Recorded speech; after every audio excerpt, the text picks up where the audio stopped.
इस वीडियो में प्रेमानंद महाराज जी ने अपने भक्तों के लिए एक बहुत अच्छी बात कही है। इसीलिए वीडियो को पूरा सुने, स्किप करके मत सुने। सकें। महाराज जी, भूत और वर्तमान तो हो रहे हैं, तो उन्हें देखा जा सकता है, पर भविष्य भी यही तो देखा जा ज्ञान है। सकता है। यही तो ज्ञान है। जो भूत भविष्य वर्तमान तीनों कालों का ज्ञान रखते हैं उनको त्रिकालज्ञ कहते हैं।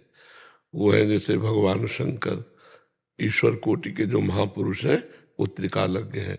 वो पूरे त्रिभुवन को ऐसे देखते हैं जैसे हथेली पर आंवला रख लो ना तो चारों तरफ से देख सकते हो। ऐसे बैठे बैठे ब्रह्मलोक में क्या हो रहा है, कैलाश में क्या हो रहा है, सब देख सकते हैं। भविष्य में क्या होगा देख रहे हैं, भूत में क्या किया है वो देख रहे हैं, वर्तमान में क्या करने वाले हो ये भी पता है। तो ये त्रिकालज्ञ ईश्वर कोटि के महापुरुष होते हैं। थोड़ी थोड़ी स्मृतियां सिद्धियां साधना से प्राप्त हो जाती है कि तुमने कल क्या किया है, कल क्या करोगे, आज अभी क्या करना चाहते हो ये भी पता है। तो इन सब की जानकारी रखने वाला भगवत प्रेमी नहीं होता है। भगवत प्रेमी ना कुछ सुनना चाहता, ना कुछ जानना चाहता है, केवल अपने कृष्ण प्रेम में, प्रभु के प्रेम में रोना चाहता है। न वो अपनी जानकारी रखना चाहता, ना किसी और की।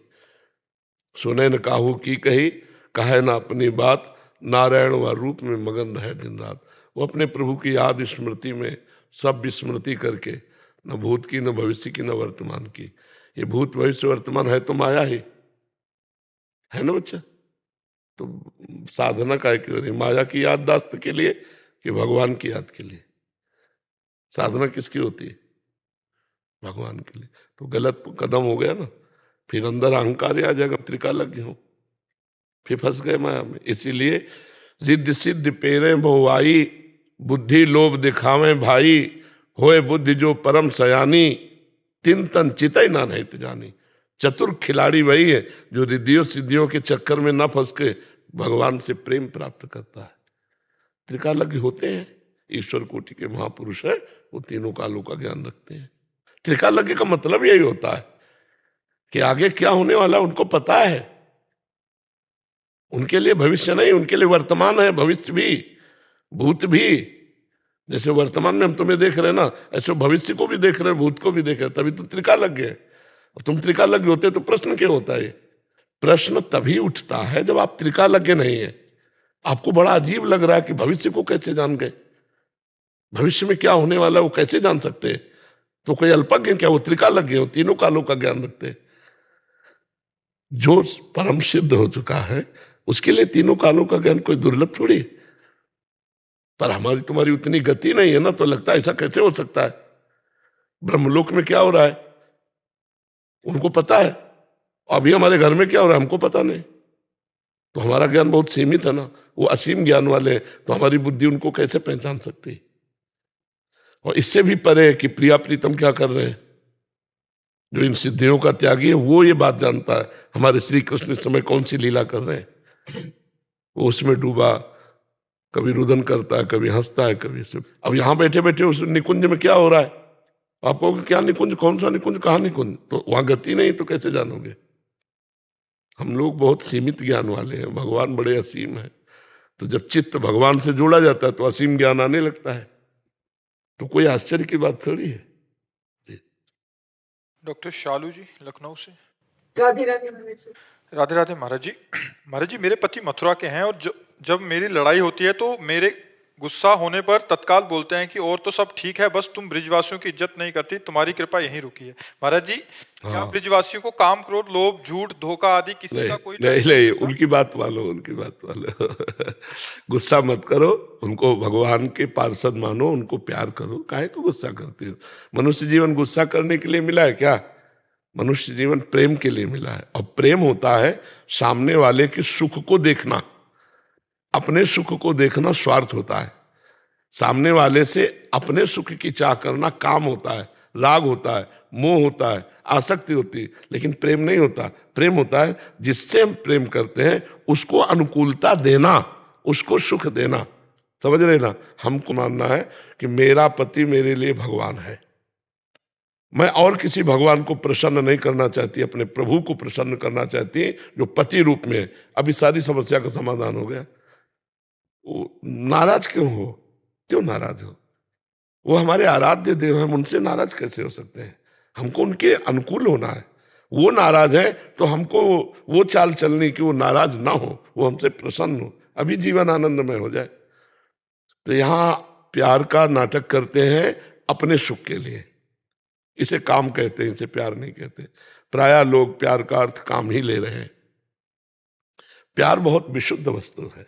आप पति से प्यार कीजिए, पति पत्नी से प्यार कीजिए, उसमें कोई दोष नहीं है, भगवत स्वरूप मानकर कीजिए। एक दूसरे को अनुकूलता देना सीखें। आज हमारा समाज भ्रष्ट होता चला जा रहा है। पति पत्नी में विश्वास नहीं, माता पिता पुत्र परिवार में विश्वास नहीं। मतलब कैसे कैसे, तभी हम कह रहे हैं जो आज जो प्रथा चल रही है ये बहुत गलत, आगे रिजल्ट आएगा इसका। ये जो गर्लफ्रेंड बॉयफ्रेंड ये चल रहा है ना, बहुत गलत रिजल्ट आएगा। गृहस्थी बहुत संशय में फंस जाएगी, मतलब बहुत खतरे में फंस जाएगी। अब एक बॉयफ्रेंड ब्रेकअप, फिर बॉयफ्रेंड, फिर ब्रेकअप, ये क्या है? गर्लफ्रेंड ब्रेकअप, फिर गर्लफ्रेंड ब्रेकअप। तो पति से ब्रेकअप करने में कितने मिनट लगेंगे? पति को भगवान मान पाएगी वो बच्ची, या वो बच्चा अपना अर्धांग मान पाएगा पत्नी को? तो क्या गृहस्थी रह जाएगी? वो मतलब एक उपहास योग्य केवल जीवन रह जाएगा। अब पति पत्नी में नहीं बनती है तो वो गृहस्थी किस काम की? नहीं, एक दूसरे के लिए सहन किया जाए, एक दूसरे की बातों को अनुकूलता दी जाए, एक दूसरे जब हाथ मिलाया है तो पूरे जीवन भर निर्वाह किया जाए, तब तो गृहस्थी सफल है। हमें लगता है अपने पति में जिसने भगवान को नहीं देखा वो मंदिर में भगवान को कहां से ढूंढ लेगा? क्यों? जिसने अपनी पत्नी में भगवान को नहीं देखा कहां से वो भगवान को देख पाएगा? अरे भैया, भगवान अपने घर में ही है, यहां भी है, इस घर में भी है। यहां के भगवान को नहीं पहचाने तो बाहर चाहे जहां दौड़े आओ, शांति नहीं मिलेगी। शांति मिलेगी यहाँ के मंदिर के भगवान को पहचानो। तुम्हारे अंदर बैठे हैं, तुम्हारे पुत्र के अंदर बैठे हैं, तुम्हारी पत्नी के अंदर बैठे हैं, तुम्हारे जितने समाज है उसके अंदर बैठे। सी राम मैं सब जग जानी, करो प्रणाम जोरी झुक। आज हमारे समाज में यही गड़बड़ी हो रही, आपस में तो गला काट रहे हो, मंदिर में जाके आरती कर रहे। जो मंदिर में बैठा है वही सबके शरीरों में भी तो बैठा है, उससे व्यवहार ठीक करो, नहीं वहां कुछ नहीं मिलने वाला। और सबसे व्यवहार ठीक किया तो मंदिर जाओ चाहे ना जाओ। नामदेव जी ने कुत्ते में भगवान को देख लिया था, नहीं देख लिया था? तो अगर हमारा भाव सही है तो कुत्ते में भी भगवान हम देख सकते हैं, और भाव सही नहीं तो मंदिर में भी भगवान को भी भगवान नहीं मानेंगे। देख लो ना जाके, साक्षात प्रभु बैठे हुए हैं। जो सर्वत्र भगवान देखने का भाव करेगा वही युमाम पश्यति सर्वत्र सर्वम च मयि पश्यति तस्याहम न प्रणश्यामि सच में न प्रणश्यति।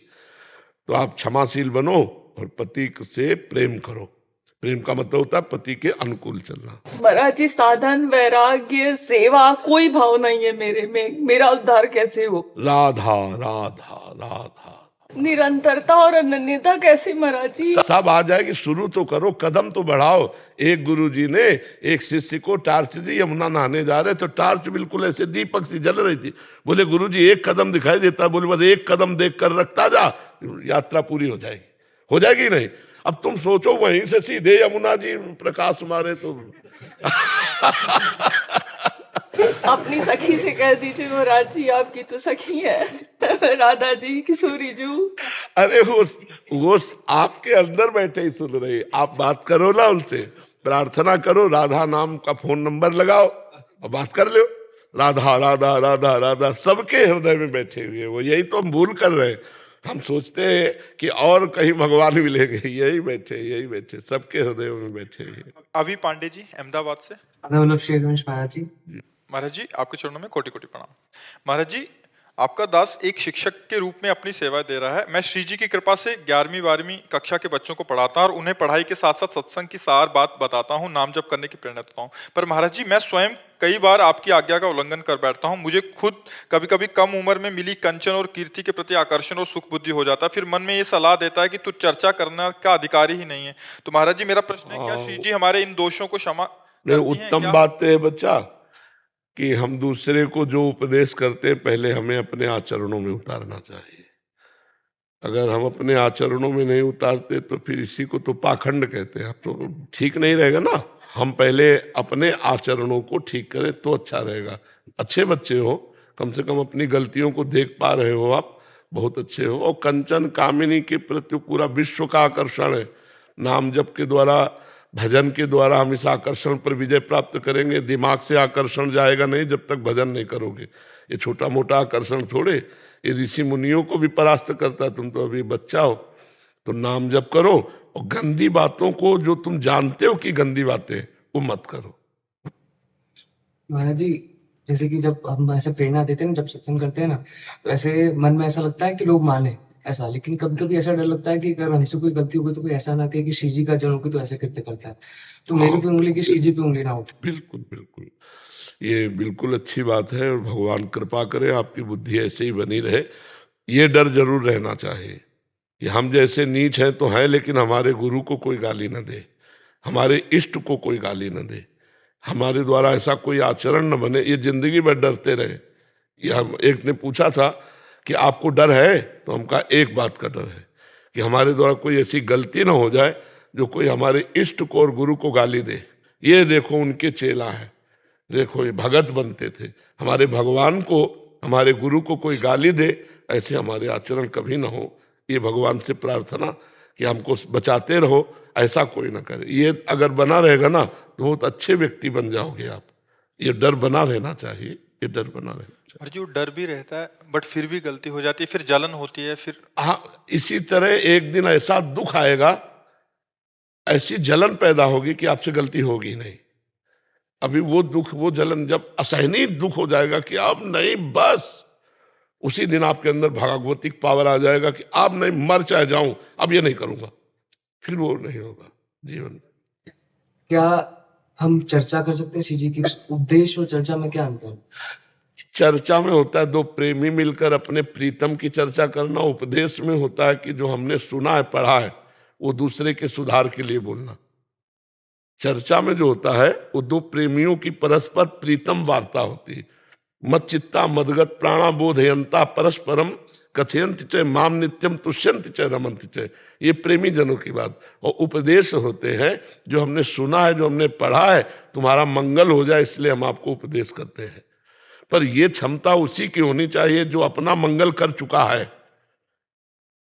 अपना मंगल नहीं कर चुका, दूसरे का मंगल करने जाएगा तो फिसल जाएगा, क्योंकि कंचन कामनी कीर्ति की ऐसी काई है, वो फिसल जाएगा, फिर बचना मुश्किल है। दादाजी, हम अधिकारी हैं, गलती होने के बावजूद भी श्री जी नहीं, नाम के लिए प्रेरित करना, अच्छे आचरणों के लिए प्रेरित करना, ये एक दूसरे को भाईचारे की तरह मानो कि हम उपदेशक नहीं है लेकिन तुमको भी सुख मिले। तो जैसे हम सत्संग में गए, हमको नाम प्रिय लगा, हमको अच्छे आचरण प्रिय लगे, तो हम अपने मित्र भाव से समस्त विद्यार्थियों को वही निवेदन करते हैं कि आप नाम जप कीजिए, नाम कीर्तन कीजिए, आप अच्छे आचरण वाले बने। आप उपदेश मत मानिए, इसे उपदेश मत मानिए।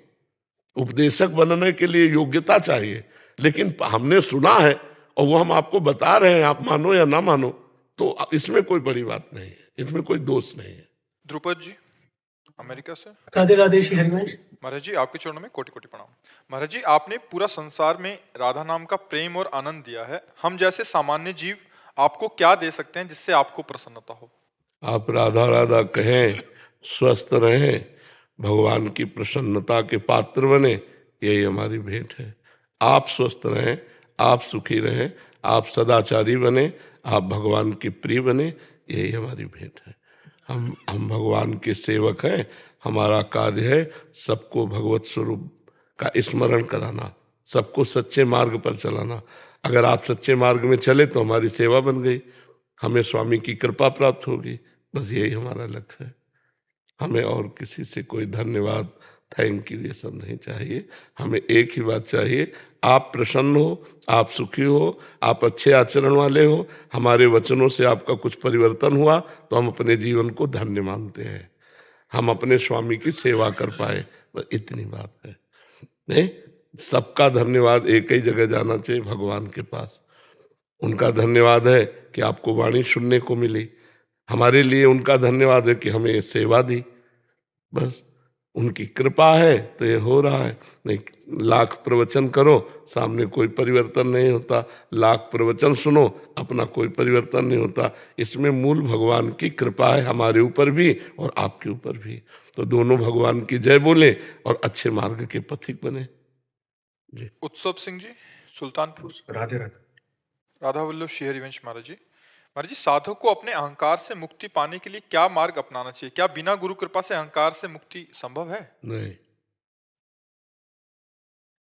एक सदगुरुदेव ही ऐसे हैं जो हमारे अहंकार को नष्ट कर सकते हैं। दूसरा कोई उपाय नहीं। हम जो भी करेंगे वो सब अहंकार पुष्ट होता चला जाएगा। हम मौन व्रत धारण करते हैं, ये मैं के आगे जो कुछ जुड़ता है वो सब मायाकृत होता है। शुद्ध में ब्रह्म स्वरूप है, वही ब्रह्म स्वरूप गुरुदेव हम पर शासन करें और हमको ये अनुभव हो जाए कि मेरा जीवन गुरु कृपा से चल रहा है। गुरु कृपा ही केवलम मोक्ष मूलम गुरु कृपा।